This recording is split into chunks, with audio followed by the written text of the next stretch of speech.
The United States has wanted Venezuela's oil for a very long time. That is hardly news to anybody, I dare say. It's not a conspiracy theory to say that, is it? It is the plain historical record. It's written into sanctions policies and into regime change efforts, into deals offered to US oil majors contingent on political transition.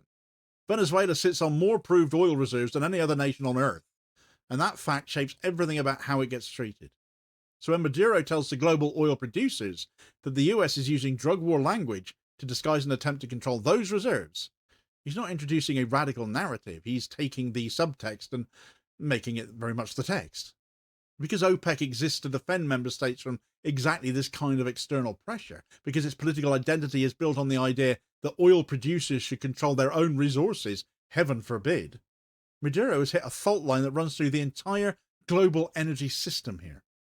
What he's done is push this crisis out of the bilateral frame that Washington wanted, them versus Venezuela, where one state accuses another of crime and uses that as grounds for force, and into a multilateral frame where the question is no longer whether Venezuela trafficked drugs, but whether the United States is allowed to use its military to reorder the global distribution of oil. And OPEC cannot ignore that question, because if the United States can do it to Venezuela, it can do it to any producer that finds itself isolated or suddenly inconvenient to the US.